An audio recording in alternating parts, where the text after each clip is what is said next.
نحمده ونصلي على رسوله الكريم اما بعد فاعوذ بالله من الشيطان الرجيم بسم الله الرحمن الرحيم انما يريد الله ليذهب عنكم الرجس اهل البيت ويطهركم تطهيرا وقال النبي صلى الله عليه وسلم الحسن والحسين سيدا شباب اهل الجنہ او كما قال علیہ الصلوۃ والسلام۔ میرے واجب القدر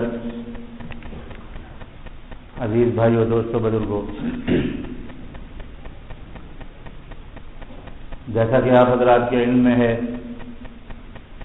کہ محرم الحرام کا بابرکت مہینہ چل رہا ہے، اور آج محرم الحرام کی 9 تاریخ ہے۔ دنیا کے دیگر ممالک میں آج عاشورہ محرم ہے، محرم کی 10 تاریخ ہے۔ عاشورہ محرم الحرام کی 10 تاریخ اللہ رب العزت کے ہاں بڑی اہمیت رکھتی ہے۔ اللہ رب العزت نے اس دن کو بڑا بابرکت دن بنایا، بڑی رحمتوں والا دن فرمایا اللہ رب العزت نے اس دن کو۔ لیکن افسوس کے ایمان والوں نے صرف اس دن کو ماتم کا دن بنا لیا، اس دن کو رسومات کا دن بنا لیا، اس دن کو اللہ رب العزت کی نافرمانیوں والا دن بنا لیا۔ حالانکہ اللہ رب العزت نے اس دن کو بہت بڑی رحمت والا دن فرمایا۔ نبی اکرم صلی اللہ علیہ وسلم نے عاشورہ محرم کی 10 تاریخ کے فضائل بیان فرمائے، ایمان والوں کو اس کی اہمیت بتلائی، اس کی برکات بتلائی کہ ایمان والوں اس دن کی قدر کرو۔ اللہ رب العزت ایسے دن، ایسے مہینے، ایسی راتیں نصیب فرماتے ہیں ایمان والوں کو تاکہ ایمان والوں کو اپنی بخشش کرانے کا بہانہ مل سکے، اللہ رب العزت کو راضی کرنے کا بہانہ مل سکے، اللہ رب العزت کو ایمان والوں سے محبت، اللہ رب العزت کو اپنے بندوں سے محبت، اللہ رب العزت کو اپنی مخلوق سے محبت۔ اللہ رب العزت نہیں چاہتے کہ وہ انسانوں کو، اپنے بندوں کو عذاب میں مبتلا کریں۔ ما یفعل اللہ بعذابکم ان شکرتم وآمنتم، کہ بندو رب تمہیں کیا کرے گا عذاب دے کر؟ وہ رب کے جس نے تمہیں بڑے لاڈ سے بنایا، وہ رب کے جس نے تمہیں بڑے ناز سے بنایا، وہ رب کے جس نے اپنے فرشتوں کے سر تمہارے سامنے سجدے کے لیے جھکا دیے، وہ رب کے جس نے تمہارے لیے کائنات کو سجایا بنایا، وہ رب کے جس نے تمہیں اشرف المخلوقات بنایا، وہ رب تمہیں کیوں عذاب میں مبتلا کرے؟ اگر تم فرما بردار بن جاؤ، شکر گزار بن جاؤ، رب کی اطاعت کرنے والے بن جاؤ، وہ رب تمہیں عذاب نہیں دینا چاہتا۔ اس لیے اللہ رب العزت بہانے نصیب فرماتے ہیں۔ کبھی رمضان المبارک مل جاتا ہے، ساری اور افطاری کے اوقات مل جاتے ہیں، لیلۃ القدر کی راتیں مل جاتی ہیں، لیلۃ الجائزہ جیسی راتیں مل جاتی ہیں، عید الفطر جیسے بخشش والے دن مل جاتے ہیں، عید الاضحیٰ جیسی قربانی کی برکات مل جاتی ہیں۔ اللہ رب العزت بہانوں پر بہانے نصیب فرماتے ہیں۔ کبھی شب بارات ملتی ہے تو کبھی لیلۃ القدر ملتی ہے، کبھی ذوالحجہ کی بہاریں ملتی ہیں تو کبھی محرم الحرام اپنے لیے بخشش کے دروازے، اللہ رب العزت کی رحمتوں کے برکتوں کے دروازے کھول کر آتا ہے۔ پیارے آقا مدنی صلی اللہ علیہ وسلم نے فرمایا، ایمان والو عاشورہ محرم کی قدر کرو، عشرہ محرم کی، محرم الحرام کی 10 تاریخ کی قدر کرو۔ جو شخص بھی اس دن غسل کرے گا اللہ رب العزت اس کے وجود کو گناہوں سے پاک کر دیں گے اور اس کے جسم کو بیماریوں سے محفوظ فرما دیں گے۔ اس دن سرما لگانے کی برکت فرمایا، ایمان والو عشرہ محرم، عاشورہ محرم کی 10 تاریخ کو اپنی آنکھوں میں عصمت سرما لگاؤ، رب تمہاری آنکھوں کو نور بخشے گا، تمہاری آنکھوں کو بیماریوں سے، درد سے محفوظ رکھے گا۔ اللہ اکبر کبیرہ، رب تعالیٰ کی برکتیں دیکھیے۔ پیارے آقا مدنی صلی اللہ علیہ وسلم نے ارشاد فرمایا، ایمان والو عاشورہ محرم کی 10 تاریخ کو جا کر کسی مریض کی عیادت کرو، اللہ رب العزت ایک مریض کی عیادت کے بدلے میں تمہیں پوری امت کے مریضوں کی عیادت کا اجر دیں گے، اور ایک مریض کی عیادت کرنے والے شخص کے لیے اللہ رب العزت کے 70,000 فرشتے مغفرت کی دعا کرتے ہیں۔ اتنی بڑی رحمت والا دن، اس دن کے روزے کی فضیلت بیان فرمائی۔ ایمان والو روزہ رکھو، یہ ایک دن کا روزہ تمہارے پورے سال کے گناہوں کا کفارہ بن جائے گا اور تمہارے لیے بخشش کا ذریعہ بن جائے گا۔ اس دن کے روزے کی افطاری کی برکت بیان فرمائی۔ ایمان والو اس دن کسی روزہ دار کو افطاری کراؤ، کسی ایک روزہ دار کو افطاری کراؤ گے، اللہ رب العزت پوری امت کے روزہ داروں کو افطاری کرانے کا اجر نصیب فرمائیں گے۔ کون ہے جو قدر کرے اس دن کی؟ پیارے آقا مدنی صلی اللہ علیہ وسلم نے اس دن کے فضائل بیان فرمائے، ایمان والوں کو بتائے، ایمان والے بھولتے چلے گئے۔ پیارے آقا نے فرمایا، ایمان والو عاشورہ محرم کی 10 تاریخ کو اپنے اہل خانہ پر، اپنے خاندان پر، اپنے زیر کفالت لوگوں پر رزق کی وسعت کرو، اچھا کھانا کھلاؤ، بہتر روزی کھلاؤ ان کو، اللہ رب العزت پورا سال تمہارے رزق میں برکت کر دیں گے۔ کہیں عاملوں کے پاس جا کر روزی میں برکت کے وظیفے مت تلاش کرو، دربار نبوت سے سنو، زبان نبوت سے کلمات نکلے کہ اپنے گھر والوں کو عاشورہ محرم میں اچھا کھلاؤ، رب پورا سال تمہارے لیے روزی کے دروازے کھول دے گا۔ اتنا مبارک دن رسومات میں، غیر اللہ کی نظریں اتارنے میں، جلسے جلوسوں کو دیکھنے میں گزر جاتا ہے۔ فضیلت والا دن، روزے والا دن، مغفرت والا دن، اللہ رب العزت سے معافی مانگ لینے والا دن، اللہ رب العزت کو منا لینے والا دن، اللہ رب العزت کا پیارا اور محبوب دن۔ پیارے آقا مدنی صلی اللہ علیہ وسلم نے اس کے فضائل بیان فرمائے۔ لوگ کہتے ہیں عاشورہ محرم، عاشورہ کیوں کہا جاتا ہے؟ کہ اللہ رب العزت نے اپنے 10 نبی،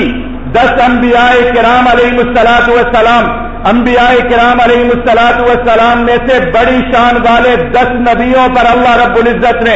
اپنے بڑے بڑے انعامات اسی عاشورہ محرم کے دن فرمائے۔ سیدنا آدم علیہ الصلوۃ والسلام کو پیدا فرمایا 10 محرم الحرام، سیدنا آدم علیہ الصلوۃ والسلام کی توبہ قبول کی گئی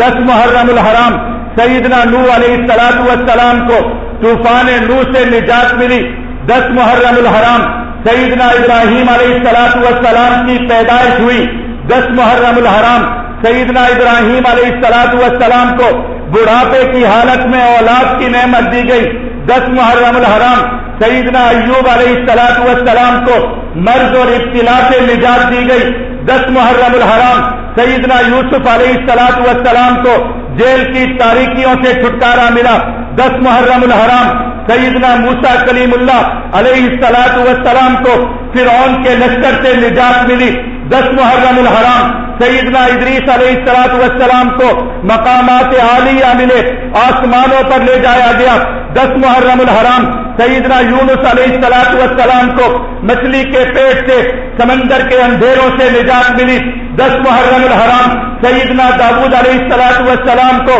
توبہ قبول کی گئی 10 محرم الحرام، سیدنا سلیمان علیہ الصلوۃ والسلام کو روئے زمین پر ایسی سلطنت دی گئی لا ينبغي لأحد من بعدی، جو ان کے بعد کسی کو کبھی نہیں ملے گی، وہ سلطنت ملی 10 محرم الحرام، سیدنا عیسیٰ علیہ الصلوۃ والسلام کی پیدائش ہوئی 10 محرم الحرام، سیدنا عیسیٰ علیہ الصلوۃ والسلام کو آسمانوں کی طرف اٹھا لیا گیا 10 محرم الحرام، اللہ رب العزت نے آسمانوں کو بنایا، الذی خلق 7 سماوات طباقا، 7 آسمان بنائے، تہ بتہ بنائے 10 محرم الحرام، رب نے آسمانوں کے نیچے زمین کو بچھا ڈالا 10 محرم الحرام، زمین اپنی جگہ پر کانپا کرتی تھی، لرزا کرتی تھی، رب نے اس کے اوپر میخوں کی طرح پہاڑوں کو گاڑ دیا 10 محرم الحرام، زمین بنجر تھی، بیابان تھا، خشک تھی، رب نے آسمانوں سے سب سے پہلے رحمت کی جو بارش برسائی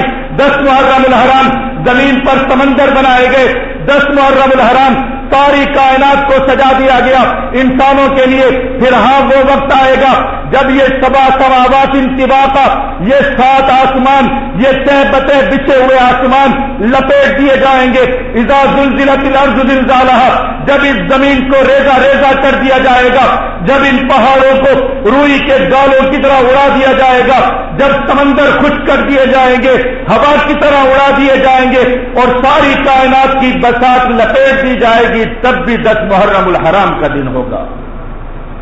عاشورہ محرم فضیلت والا دن، اللہ رب العزت کے ہاں مقبولیت والا دن، اس دن کی قدر کرنے کی ضرورت، روزہ رکھ کر ایمان والوں کے اوپر خیر خائی کر کے پیارے آقا مدنی صلی اللہ علیہ وسلم نے فرمایا عاشورہ محرم کو یتیموں کے ساتھ خیر خائی کا معاملہ کرو، ان کے سر پر شفقت سے ہاتھ پھیرو، رب ان کے ایک ایک بال کے بدلے میں تمہیں جنت کا ایک ایک مقام نصیب فرمائیں گے۔ اتنا مبارک دن عاشورہ محرم، جس کو صرف ماتم کا دن بنا لیا گیا، جس کو صرف کالے کپڑے پہننے کا دن بنا لیا گیا، نہیں ایمان والو، یہ دن اپنے اندر بہت بڑی رحمتیں برکتیں رکھتا ہے، بہت بڑی تاریخ رکھتا ہے یہ دن۔ ہاں جب اس دن کا ذکر آتا ہے تو ضرور واقعہ کربلا بھی آتا ہے، روئے زمین پر ہونے والا ایسا واقعہ، ایسا ہولناک حادثہ کہ جس حادثے کو آسمان نے نہیں دیکھا، جس حادثے کی تاب چاند اور سورج بھی نہیں لا سکتے، کسی کے بس میں نہیں ہے کہ اس حادثے کی ہولناکیوں کو بیان کر سکے یا اس حادثے پر اپنے افسوس کا اظہار کر سکے، اس لیے کہ کائنات کا بدترین یہ ظلم تھا کہ جب خانوادہ نبوت آل بیت کو روئے زمین پر تڑپایا گیا، قتل کیا گیا، خاک و خون میں لت پت کیا گیا، اس سے بڑا ظلم زمین نے نہیں دیکھا، اس لیے کہ یہ آل بیت رسول صلی اللہ علیہ وسلم تھے۔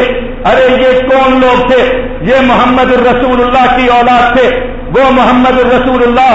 صلی اللہ علیہ وسلم جن کے لیے رب نے ساری کائنات کو بنایا، ہاں آسمان بنایا گیا تو محمد الرسول اللہ کی زیارت کے لیے زمین بچھائی گئی، تو محمد الرسول اللہ کے قدموں میں بچنے کے لیے ہوائیں چلائی گئی، تو محمد الرسول اللہ کی بالائیاں اور ان کے بوسے لینے کے لیے ہاں بارشیں آسمانوں سے اتری، تو محمد الرسول اللہ صلی اللہ علیہ وسلم کے لیے سب کچھ رب نے جن کے لیے بنایا، لیکن زمین کے ظالموں نے ان کی اولاد کے لیے زمین کو دو بھر کر دیا، زمین کو تنگ کر دیا، ان کی اولاد کے لیے زمین کو مقتل گاہ بنا دیا، قتل گاہ بنا دیا گیا۔ آسمان نے بھی یہ نظارہ دیکھا جب محمد الرسول اللہ کی اولاد کو، آل بیت رسول کو روئے زمین پر تڑپایا گیا، پیاس کی حالت میں تڑپایا گیا، زخموں سے چور چور تڑپایا گیا، لیکن ایمان والوں انہوں نے شہادت پائی۔ شہادت کسی ایمان والے کے لیے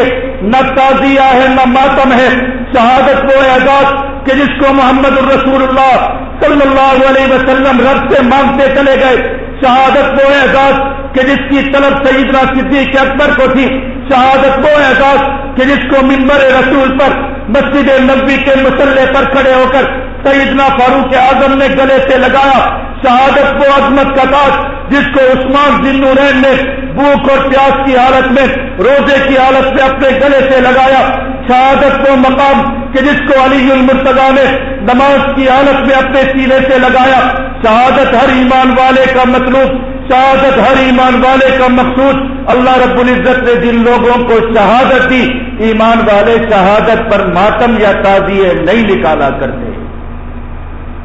شہادت ایک راستے کا تعین کرتی ہے، شہادت ایک راستہ بتلاتی ہے۔ شہیدوں سے وفا یہ کہ شہیدوں کے راستے پر چلو، شہیدوں سے وفا یہ کہ شہیدوں کی منزل کی طرف اپنے قدم رواں دواں رکھو۔ شہیدوں کے جنازوں پر ماتم نہیں کیے جاتے، اس لیے کہ رب نے منع کر دیا، زبانوں پر پابندی لگا دی کہ کسی شہید کو مردہ مت کہنا، دماغوں پر پابندی لگا دی، کسی واعظ نے نہیں لگائی، کسی مقرر نے نہیں لگائی، رب کے قرآن نے لگائی کہ کوئی دماغ یہ خیال نہ کرے کہ شہید مر گیا، بل احیاء عند ربہم یرزقون، شہید رب کے ہاں زندہ، شہید رب کے ہاں روزیاں پانے والا، ارے جس کو شہادت مل جائے اس کی شہادت پر کیا ماتم کرنا۔ ہاں شہادت سے وفا یہ کہ جس مشن پر خون گر گیا، جس مقصد کے لیے خون گر گیا، اس مقصد پر رواں دوا رہو۔ اور یہی وہ مقصد تھا جو بدر سے چلا۔ بدر کے شہیدوں نے روئے زمین پر اپنا خون گرایا، اور کے شہیدوں نے ان سے وفا کی، خیبر کے شہیدوں نے ان کے قدم آگے بڑھائے۔ قدسیہ اور جرموک کے معرکے ہوں یا تبوک کے میدان ہوں یا کوئی بھی معرکہ ہو، وہ ان شہیدوں کے خون کی برکت، ان شہیدوں سے وفا، وہ شہیدوں کے قافلے چلے، بدر سے چلے، کربلا سے ہوتے ہوئے دنیا بھر میں پھیلے، اور آج بھی ان شہیدوں سے وفا کرنے والے انہی میدانوں میں نظر آتے ہیں۔ آج بھی ان شہیدوں سے وفا کرنے والے ٹکڑوں کی صورت میں بٹتے نظر آتے ہیں۔ آج بھی ان شہیدوں سے وفا کرنے والے چھوٹی چھوٹے وجود کے ساتھ دنیا کے کفر سے ٹکراتے نظر آتے ہیں، اور اسی چیز کا نام حسینیت ہے، اسی چیز کا نام شہادت ہے، اور یہی شہیدوں سے وفاداری ہے، اور یہی شہیدوں کے مشن پر چلنے والوں کا اسلوب ہے اور دستور ہے۔ شہادت ملی سیدنا حسین رضی اللہ تعالی عنہ کو، آل بیت رسول صلی اللہ علیہ وسلم، ان سے محبت ایمان کا حصہ۔ جس دل میں آل بیت کی محبت نہیں اس دل میں ایمان نہیں، جس دل میں آل بیت کے لیے عقیدت نہیں اس دل میں ایمان نہیں۔ جو زبان آل بیت کی قدر کرنا نہیں جانتی وہ زبان کاٹ دیے جانے کے قابل ہے۔ آل بیت رسول صلی اللہ علیہ وسلم روئے زمین کے وہ لوگ کہ جن جیسا نہ کبھی کوئی تھا نہ کبھی کوئی ہو سکتا ہے، وہ آپ سب کچھ تھے، وہ خود ہی اپنی مثال آپ تھے، نہ ان جیسا رب نے کسی کو بنایا، نہ قیامت تک ان جیسا کوئی ہوگا۔ ہر ایمان والا ان سے محبت کرتا ہے، ہر ایمان والے کی خواہش، خدا کی قسم رب آل بیت کے قدموں پر، آل بیت کے قدموں میں لگنے والی خاک پر، آل بیت کی طرف آل بیت کے قدم جس مٹی پر پڑے اس مٹی پر رب شہادت دے دے، اپنا خون بہانے کی توفیق دے دے۔ انسان کے لیے اس سے بڑے اعزاز کی کوئی بات ہو نہیں سکتی۔ خدا کی قسم کہیں آل بیت رسول کا نام لکھا ہو، سچ کہتا ہوں مبالغہ نہیں کرتا، کسی کچی مٹی پر پیارے آقا کے آل بیت کے نام لکھے ہوں اور ساری امت مسلمہ صرف ان ناموں کو بچانے کے لیے کٹ مرے تب بھی سودا مہنگا نہیں ہے۔ امت کے لیے اعزاز کی بات ہے، اس لیے کہ یہ کوئی معمولی لوگ نہیں تھے۔ سیدنا حسین، سیدنا حسن رضی اللہ تعالی عنہما، اللہ کے نبی کو اولاد میں بیٹے نہیں ملے، رب نے نواسے دیے، پیارے آقا خوش ہو گئے، ربا تو نے نواسے دیے، یہی میرے بیٹے، یہی میری اولاد، میرا سلسلہ ان سے چلے گا۔ سیدنا حسن پیدا ہوئے، پیارے آقا نے خوشی منائی، سیدنا حسین پیدا ہوئے، پیارے آقا نے خوشی منائی۔ ایمان والوں کو بتا دیا، ایمان والوں بیٹے بھی نعمت، خوشیاں کیسے منایا کرو۔ رب نے حسن اور حسین دیے، پیارے آقا نے اپنی زبان مبارک سے ان کو گھٹی لگائی، سر کے بال منڈا کر ان بالوں کی بقدر چاندی صدقہ کی، جانور خرید کر عقیقہ کیا، خوشی منانے کا طریقہ بتا دیا۔ اولاد مل گئی، بیٹے مل گئے، سیدنا حسین رضی اللہ تعالیٰ عنہ، سیدنا حسن رضی اللہ تعالیٰ عنہ، پیارے آقا کو اتنی محبت، صبح بھی حضرت فاطمہ کے گھر میں آتے ہیں سیدنا حسن اور حسین کو دیکھنے، شام کو بھی تشریف لاتے ہیں ان کی زیارت سے اپنی آنکھیں ٹھنڈی کرنے۔ پیارے آقا ایک دن تشریف لاتے ہیں، سیدنا حسین رضی اللہ تعالیٰ عنہ اپنے بستر پر ہیں، پیاس کی وجہ سے چیخ رہے ہیں، چلا رہے ہیں، رو رہے ہیں۔ پیارے آقا فرمانے لگے فاطمہ حسین کیوں روتا ہے؟ فرمانے لگی یا رسول اللہ پیاس کی وجہ سے۔ فرمایا فاطمہ جلدی سے پانی لاؤ۔ حضرت فاطمہ پانی لینے گئی، سیدنا حسین روتے ہیں، پیارے آقا کے دل کو کچھ ہوتا ہے، پانی کا انتظار نہیں فرمایا،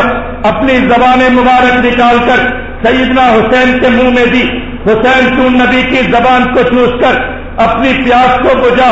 رب تیری پیاس بجھانے کے لیے نبی کی زبان دے گا۔ ہاں یہ حسن اور حسین تھے جو پیارے آقا مسجد نبوی میں آتے تھے، آپ کے کندھوں پر سوار ہوا کرتے تھے، پیارے آقا سجدے میں جاتے تھے، سیدنا حسن اور حسین کندھے پر آ کر بیٹھ جاتے تھے، پیارے آقا کا سجدہ طویل ہو جاتا تھا کہ کہیں میرے حسن اور حسین کو چوٹ نہ لگ جائے۔ پیارے آقا کے اتنے پیارے، جن کو پیارے آقا نے اپنے پھول قرار دیا کہ یہ میرے پھول ہیں، یہ جنت کے پھول ہیں۔ سردی کی رات میں پیارے آقا تشریف لا رہے ہیں، چادر مبارک اوڑھی ہوئی ہے، اندھیری رات ہے، صحابی ملتے ہیں، پوچھا یا رسول اللہ صلی اللہ علیہ وسلم کہاں تشریف لے جاتے ہیں؟ فرمانے لگے دیکھا پیارے آقا نے سردی سے بچانے کے لیے اپنی باہوں میں سیدنا حسن اور حسین کو لیا ہوا ہے، اور فرمانے لگے سنو، میرے پاس آسمانوں سے ایسا فرشتہ آیا جو کبھی نہیں آیا، اور اس فرشتے نے آ کر مجھ سے کہا الحسن والحسین سیدا شباب اہل الجنہ، یا رسول اللہ یہ آپ کے دونوں نواسے جنت کے جوانوں کے سردار ہیں، سردار، زمین پر بھی سرداری کرنے والے، جنت میں بھی مردوں کی، جوان مردوں کی سرداری کرنے والے حسن اور حسین۔ پیارے آقا مسجد نبوی کے منبر پر خطبہ ارشاد فرما رہے ہیں، اچانک منبر سے اتر جاتے ہیں، اس لیے کہ دیکھا سامنے سیدنا حسن اور حسین آ رہے ہیں، کرتا لمبا پہنا ہوا ہے، کرتا بار بار پاؤں میں اٹکتا ہے، گر جاتے ہیں۔ پیارے آقا خطبہ چھوڑ کر اٹھانے تشریف لے گئے، واپس تشریف لائے، کہنے لگے لوگوں یہ میری اولاد، میرے دل کو کچھ ہوتا ہے جب ان کو چوٹ لگتی ہے، میں اپنا خطبہ چھوڑ کر ان کو اٹھانے کے لیے چلا گیا۔ یہ لاڈ، یہ پیار پیارے آقا کا اپنے نواسوں سے، پیارے آقا دنیا سے پردہ فرما گئے۔ سیدنا صدیق اکبر رضی اللہ تعالیٰ عنہ اپنے بیٹوں سے زیادہ محبت ان سے کرتے، سیدنا صدیق اکبر چلے گئے، فاروق اعظم رضی اللہ تعالیٰ عنہ نے اپنے عمال کو لکھ کر دیا کہ دنیا کے جہاں کہیں سے کوئی غنیمت آئے، جہاں کہیں سے اللہ رب العزت ایمان والوں کو مال نصیب فرمائے، سب سے پہلے آل بیت رسول کو دیا جائے، اس کے بعد کسی کو تقسیم کیا جائے۔ اور فرمایا کرتے تھے ان کو بلا کر کہ حسین تم ہمارے سردار، رب نے تمہاری خاندان کی برکت سے ہمیں اسلام دیا، ہمیں کلمہ دیا، ہمیں قرآن دیا، ہمیں عزت دی، تم ہمارے سردار ہو، ہم تمہارے غلام ہیں۔ اور سیدنا فاروق اعظم رضی اللہ تعالیٰ عنہ اپنے بیٹوں کو چھوڑ کر سیدنا حسن اور حسین کی خدمت فرمایا کرتے تھے۔ سیدنا فاروق اعظم رضی اللہ تعالیٰ عنہ دنیا سے تشریف لے گئے، سیدنا عثمان غنی رضی اللہ تعالیٰ عنہ کا دور خلافت آیا، تب یہ حضرات جوانی کی دہلیز پر قدم رکھ چکے تھے۔ سیدنا عثمان غنی رضی اللہ تعالیٰ عنہ کے دور خلافت میں جہاد ترقی پر تھا، ایمان والوں کی عروج تھا، ہر طرف معرکے گرم تھے، تب یہ دیوانہ وار اللہ کے نبی کی اولاد بن کر، غیرت مند اولاد بن کر میدانوں میں نکل کر جہاد کر رہے تھے۔ ہاں ایمان والوں، نبی نے جہاد کیا، نبی کی اولاد نے جہاد کیا، نبی جاتے ہوئے جہاد دے کر گئے، فرما کر گئے کسی عادل کا عدل نہیں ختم کر سکے گا، کسی ظالم کے ظلم سے جہاد ختم نہیں ہوگا، قیامت تک جہاد جاری رہے گا۔ پیارے آقا کی تلوار کو صدیق اکبر نے اٹھایا، صدیق اکبر کی تلوار کو عمر فاروق رضی اللہ تعالیٰ عنہ نے تھاما، سیدنا فاروق اعظم کی تلوار کو عثمان ذی النورین نے لیا، سیدنا عثمان کی تلوار کو خانوادہ نبوت نے اٹھایا، سیدنا علی المرتضیٰ نے اٹھایا، سیدنا حسن نے اٹھایا، سیدنا حسین نے اٹھایا، اور جس وقت سیدنا عثمان ذی النورین کی شہادت کا وقت تھا، سیدنا عثمان غنی کے گرد پہرا دینے والوں میں سیدنا حسن اور حسین شامل۔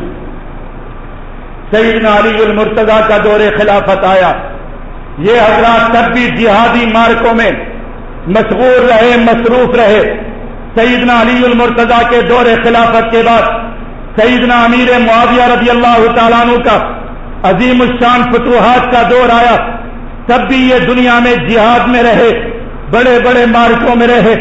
سیدنا امیر معاویہ رضی اللہ تعالیٰ عنہ کے مقرب خاص رہے، لیکن اسلام اور مسلمانوں میں فتنے آنا شروع ہو گئے، اس لیے کہ جب اسلام پھیلا اور مسلمانوں کی اس طرح دن طول پکڑنے لگی، غیر ممالک اور مختلف اقوام اور مختلف رنگ و نسل کے جب لوگ اسلام میں شامل ہونے لگے، تب فتنے بھی آنے لگے۔ لوگ اسلام کے روپ میں فتنے برپا کرنے کے لیے مسلمانوں کی صفوں میں آ کر گھسے۔ یہ وہی فتنے تھے جو سیدنا عثمان غنی کے دور خلافت سے شروع ہوئے، جنہوں نے روزے کی عالم میں پیارے عثمان غنی کو تڑپا کر مارا، اس حالت میں مارا کہ سیدنا عثمان غنی رضی اللہ تعالیٰ عنہ جس طرح شہید ہوئے، آپ کے خون کے قطرے قرآن پاک پر گرے اور آپ روزے کی حالت میں تھے، آپ کے وجود کے ٹکڑے کاٹے گئے۔ تب یہ فتنہ، پھر یہ فتنہ علی المرتضیٰ رضی اللہ تعالیٰ عنہ کے دور میں آیا۔ انہوں نے سیدنا علی المرتضیٰ کو مسجد کے مصلے پر روزے کی حالت میں شہید کیا۔ تب یہ فتنہ آیا، زبانوں پر لا الہ الا اللہ، زبانوں پر الحکم للہ، لیکن یہ فتنے آئے کبھی رافضیت کی صورت میں، کبھی خارجیت کے انداز میں۔ انہوں نے مسلمانوں کی صفوں کو بانٹا، انہوں نے مسلمانوں کو تقسیم کیا، ایمان والوں کے درمیان قتل و غارت گری کے بازار گرم کیے۔ لیکن قربان جاؤں صحابہ کرام پر، جنہوں نے اپنی زندگیوں کے نذرانے پیش کر کے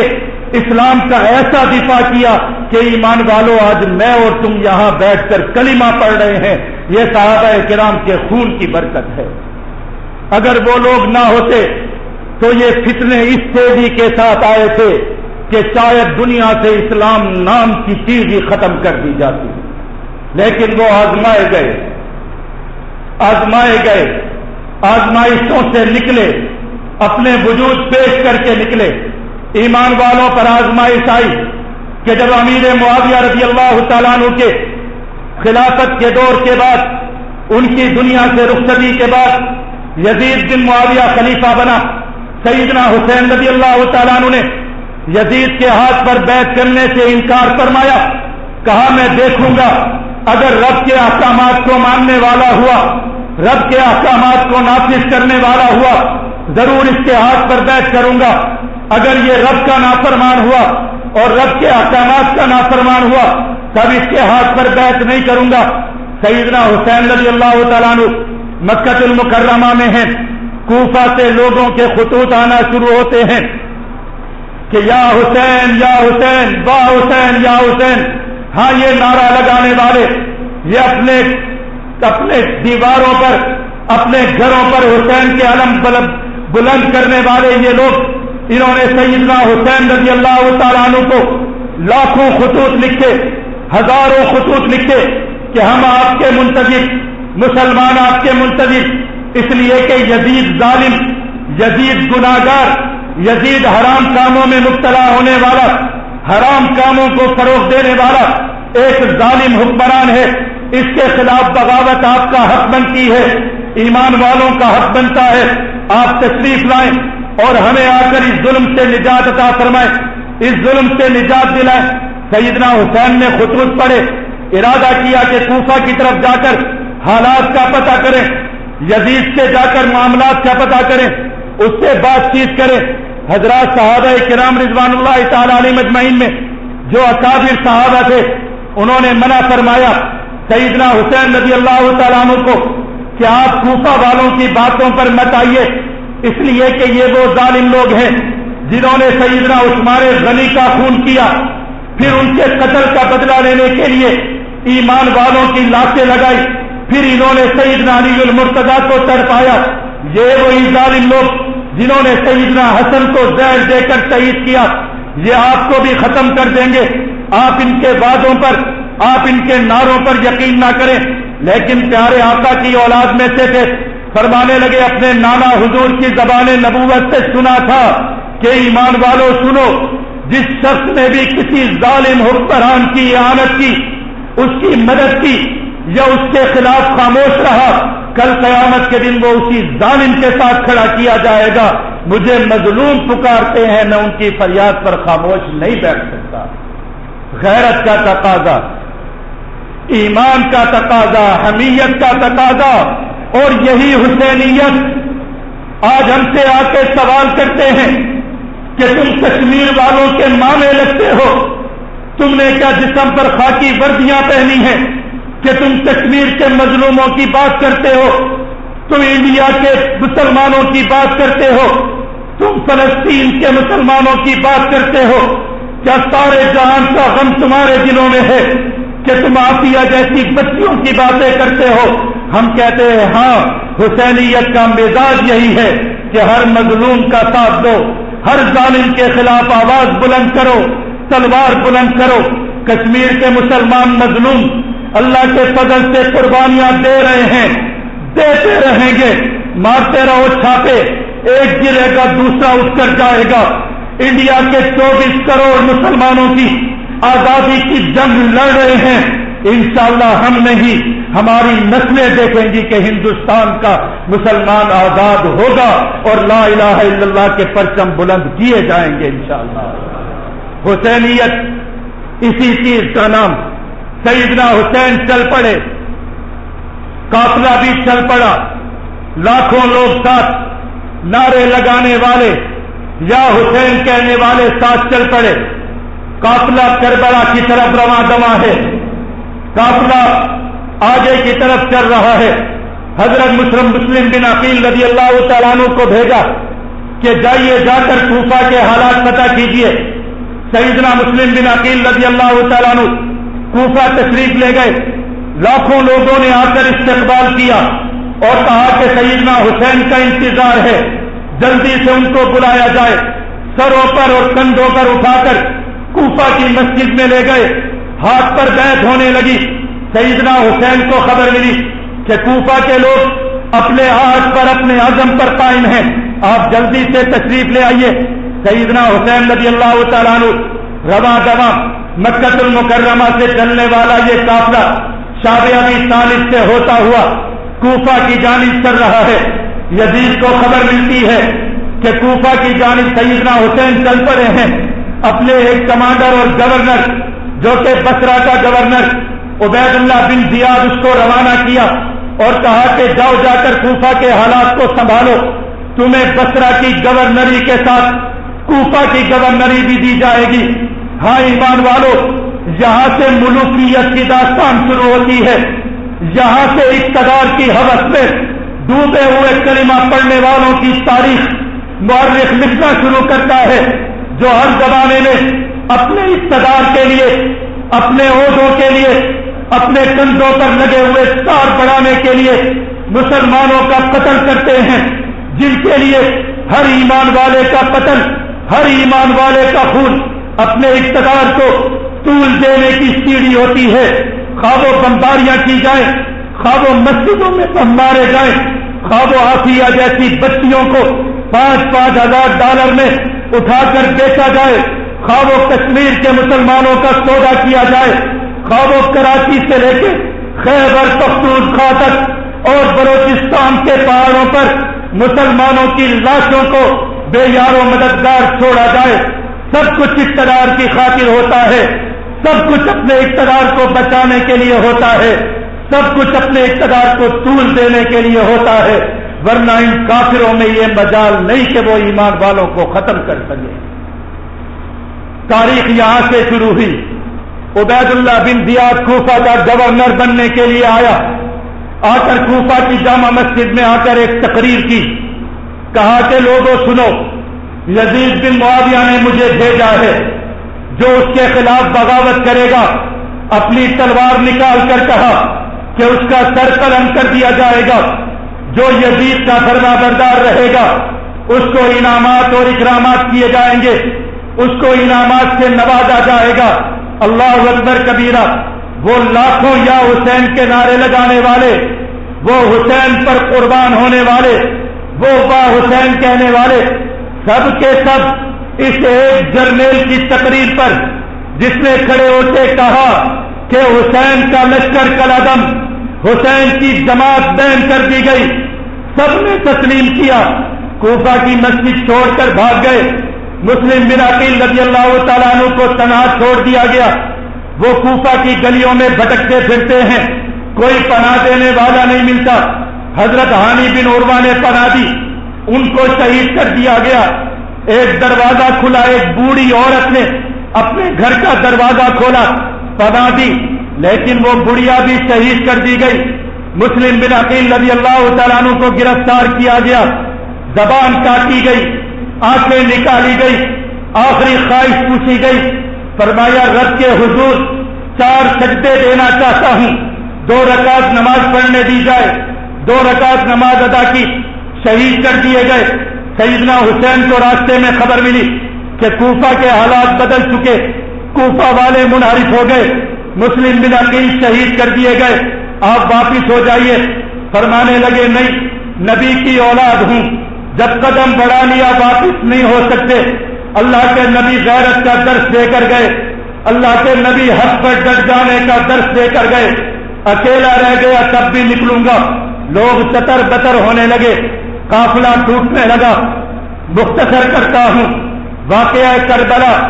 سب لوگ بھاگ گئے، صرف 72 خاندان کے افراد، سارے خانوادہ نبوت سے آل بیت رسول صلی اللہ علیہ وسلم کا یہ مجموعہ کربلا کے میدان میں پہنچتا ہے۔ لوگ ساتھ چھوڑ گئے، دنیا ساتھ چھوڑ گئی۔ یہ 72 کائنات کے افضل ترین لوگ، یہ 72 کائنات کے بہترین ترین نسب سے تعلق رکھنے والے اللہ کی نبی کی اولاد کربلا کے میدان میں پہنچے۔ لوگوں کو بھیجا گیا، عبید اللہ بن زیاد نے حر کو بھیجا، جاؤ جا کر سیدنا حسین کا مقابلہ کرو۔ سامنے آیا، تلوار نکال کر قدموں میں رکھ دی کہ آل نبی سے تو نہیں لڑ سکتا۔ کئی لوگ آ کر تسلیم ہو گئے۔ آخر پھر ایک جرنیل کو کہا گیا وردی دی جائے گی، عہدہ دیا جائے گا، قرضے دیے جائیں گے، انعامات دیے جائیں گے، جاؤ جا کر حسین سے لڑو۔ تب وہ آیا، آ کر میدان میں کھڑا ہوا۔ 9 محرم الحرام کا وہ دن، ایمان والو، ہاں وہ 9 محرم الحرام، اور آج جمعۃ المبارک 9 محرم الحرام، سیدنا حسین رضی اللہ تعالیٰ عنہ اپنے خاندان کے ساتھ کربلا کے میدان میں ہیں۔ رات ہو گئی، رات کو قرآن پاک اٹھا کر تلاوت کرنے لگے، اللہ اکبر کبیرہ۔ سیدنا حسین رضی اللہ تعالیٰ عنہ نبی کے نواسے جب تلاوت کیا کرتے تھے، آسمانوں کے پرندے بھی فضاؤں میں رک کر ان کا قرآن سنتے تھے، اس لیے کہ وہ زبان حسین کی تھی۔ ساری رات تلاوت کی، اپنے خاندان والوں کو صبر کی تلقین کی، فرمایا کل ٹکڑے ہو جاؤں، کل ٹکڑوں میں بانٹ دیا جاؤں، کل قتل کر دیا جاؤں، مت رونا، آنسو مت بہانا، چیخو پکار مت کرنا، کہیں دنیا یہ نہ کہے کہ نبی کی اولاد بزدل تھی، نبی کی اولاد لاشوں پر نوحہ کنا تھی، نبی کی اولاد ماتم کرنے والی تھی، مت ایسا کرنا۔ 10 محرم الحرام کا سورج طلوع ہوا، سیدنا حسین رضی اللہ تعالیٰ عنہ روزے کی حالت میں ہیں، اپنے خیمے سے نکلے، اتمام حجت کے طور پر قرآن پاک کو لے کر آئے، سامنے کھڑے ہوئے ظالموں کو قرآن پاک دکھایا کہ لوگوں سنو یہ قرآن پاک، میں اس قرآن پاک کا حافظ حسین نما قرآن پڑھنے والا، ارے ظالموں میں تمہارے نبی کا نواسا، جس کی زبان نے کبھی جھوٹ نہیں بولا، جس کے ہاتھوں نے کبھی خیانت نہیں کی، جس کے کردار پر کوئی بد کرداری کا داغ نہیں، جو باحیا بھی جو با کردار بھی، ارے میں وہ حسین جو نبی کے کندھوں پر سواری کیا کرتا تھا، میں وہ حسین جو نبی کے منبر پر بیٹھا کرتا تھا، میں وہ حسین جو نبی کی گود میں کھیلا کرتا تھا، میں وہ حسین جو نبی کی زبان چوسا کرتا تھا۔ آج اگر صالح علیہ السلام کی اونٹنی کے بچوں میں سے کوئی بچہ بھی زندہ ہوتا، لوگ اس کو کندھوں پر اٹھا کر رکھتے، تم اپنے نبی کی اولاد کو کیسے قتل کرو گے؟ قرآن سنایا، فریاد سنائی، لیکن ظالموں کے دلوں پر نہ قرآن نے اثر کیا، نہ حسین کی زبان نے اثر کیا۔ تلواریں چلنے لگی، تیر چلنے لگے، سیدنا حسین کے صاحبزادے سیدنا علی اکبر رضی اللہ تعالیٰ عنہ میدان میں شہید کر دیے گئے۔ جب ان کے وجود کو خیموں میں لایا گیا، بیویاں رونے لگی، سیدنا حسین چپ کرانے لگے، مت ماتم کرو، مت رو، تمہاری آواز خیموں سے باہر نہ نکلے، صبر کی تلقین کرتے ہیں۔ دیکھتے ہیں سیدنا علی اکبر چھوٹے سے رو رہے ہیں، چیخ رہے ہیں. پوچھا علی اصغر کیوں روتا ہے؟ فرمانے لگی پیاس لگی ہے. علی اصغر کو گود میں لیا، سامنے فرات کا کنارہ، اس کی طرف چلنے لگے تاکہ جا کر بیٹے کو پانی پلا سکے. تیر مارنا شروع کیے، بیٹا گود میں ہے، علی اصغر کو تیر لگنے لگے. سیدنا حسین کی گود میں علی اصغر بھی جان دے گئے، قربان ہو گئے. زمین پر رکھا فرات کی طرف چلے کہ جا کر پانی کا ایک گھونٹ پی کر اپنی پیاس کو بجھا لوں، روزے کی افطاری کر لوں، جا کر چل لوں پانی کا بھرا. ایک ظالم نے تیر مار کر ہونٹ زخمی کر دیے تاکہ حسین پانی نہ پی سکے. یہ وہ حسین کہ جس کو جب پیاس لگتی تھی پیارے آقا کی زبان جس کے لیے پیاس بجھانے کا ذریعہ بنتی تھی، آج اسی زمین پر اس کے ہونٹ زخمی کیے گئے. میدان میں آ کر کھڑے ہوئے، ایک بازو کاٹا گیا، دوسرا بازو کاٹا گیا، زمین پر گرا دیے گئے، 70 تلواروں کے وار کیے گئے، جسم چھلنی کر دیا گیا. ایک ظالم نے سینے پر بیٹھ کر سیدنا حسین کا سر تن سے جدا کر کے نیزے پر اچھال کر فتح کا نعرہ لگایا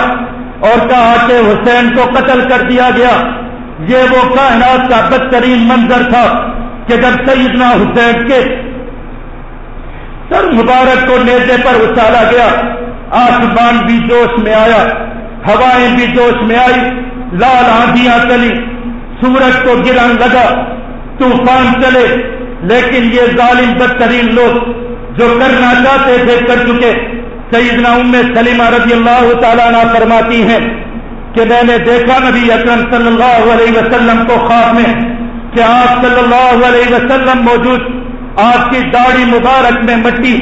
آپ کے بال مبارک گرد آلود اور رو رو کر آپ کی آنکھیں سرخ ہو چکی ہیں.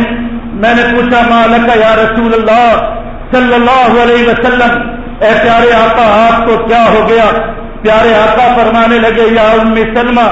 شہدت علی قتل حسین آنفا، کہ میں اپنے نواسے کو زمین پر قتل ہوتا ہوا دیکھ کر آ رہا، اپنے نواسے کا خون دیکھ کر آ رہا. کائنات کا یہ ظلم ہوا. سیدنا حسین رضی اللہ تعالیٰ عنہ کو شہادت ملی. سیدنا حسین نے کربلا میں کھڑے ہو کر ایمان والوں کو حق کے راستے کی نشاندہی کر دی. ایمان والے آج بھی حسین کے نقش قدم پر، یہ ماتم کرنے والے، یہ سینہ پیٹنے والے پیٹتے رہیں گے، قیامت تک سینے پیٹتے رہیں گے. اس لیے کہ یہ حسین کے قاتل دنیا میں اپنے ہاتھوں سے خود کو ماریں گے، قیامت میں رب کے ہاتھوں سے رسوا ہوں گے، جہنم کا ایندھن بنیں گے. اس لیے کہ تاریخ کو کوئی نہیں جھٹلا سکتا، نہ یہ کوئی فرقہ واریت کی باطل ہے بات ہے. تاریخ کے اوراق پر جو قاتل ہے وہ قاتل رہے گا، جو یزیدی ہے وہ یزیدی رہے گا، جو حسینی ہے وہ حسینی رہے گا. حسینیت نام ہے جہاد کا، حسینیت نام ہے حق پر کھڑے ہو جانے کا. اور ہاں ایمان والوں، ایک بات عرض کرتا چلوں کہ لعنت ہے ان لوگوں پر، 100 بار لعنت ان لوگوں پر. لعنت تو یزیدیت پر بھی، قیامت تک لعنت. لیکن لعنت ان لوگوں پر کہ جو یزید کو اور یزید کی خلافت کو دیکھ کر سیدنا امیر معاویہ رضی اللہ تعالیٰ عنہ پہ تان کریں گے. ان لوگوں پر بھی لعنت، اس لیے کہ امیر معاویہ رضی اللہ تعالیٰ عنہ امت مسلمہ کے وہ خیر خواہ اور امت مسلمہ کے وہ محسن ہیں کہ روئے زمین ان کی مثال پیش نہیں کر سکتی، جنہوں نے ایمان کو اور مسلمانوں کو وہ عزت بخشی کہ آج تک مسلمان انہی کے صدقے سے کھا رہے ہیں اور انہی کے صدقے سے آج تک دنیا میں اسلام باقی ہے.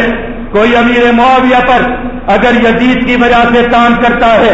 تو اس پر بھی لعنت، اس لیے کہ امیر معاویہ رضی اللہ تعالیٰ عنہ کاتب وحی تھے. اللہ کے نبی نے فرمایا کہ وہ ہادی بھی، وہ مہدی بھی، وہ ہدایت والے تھے. اگر یزید ان کا بیٹا تھا تو 2 سال بعد سیدنا حسین رضی اللہ تعالیٰ عنہ کی شہادت کے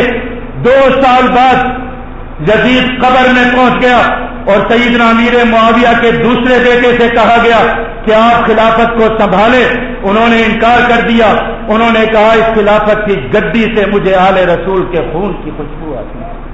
میں اس گدی پر نہیں بیٹھ سکتا. وہ بھی امیر معاویہ کی اولاد تھا. سیدنا عمر بن عبد العزیز رحمت اللہ علیہ، عمر ثانی، جنہوں نے دنیا میں ایسا انصاف کیا کہ سیدنا فاروق اعظم کے دور خلافت کے بعد ان کے عدل و انصاف کی مثال نہیں ملتی، وہ بھی سیدنا امیر معاویہ کی اولاد میں سے تھے۔ اس لیے اور اگر اس پر بھی لعنت کہ جو امیر معاویہ پر تان کرے، اور اس پر بھی لعنت کہ جو یزید کا خیر خواہ بن کر آل رسول کے جرم گنوائے یا آل رسول کے قصور نکالنے کی کوشش کرے۔ آل رسول تھے، آل رسول حق پر تھے، آل رسول نبی کی اولاد تھے، آل رسول اپنا خون دے کر امت کو عزت کا راستہ دے گئے، امت کو عزت سے جینے کا طریقہ دے گئے، امت کو عزت سے جینے کا اسلوب دے گئے۔ آل رسول بیت حق تھے، یزید ناحق تھا، اپنا انجام پا چکا اللہ رب العزت کی طرف سے، اور دنیا میں یہ بات واضح ہو گئی کہ حسینیت حق پر اور اسلام زندہ ہوتا ہے ہر کرب و بلا کے بعد۔ وآخر دعوانا الحمدللہ رب العالمین۔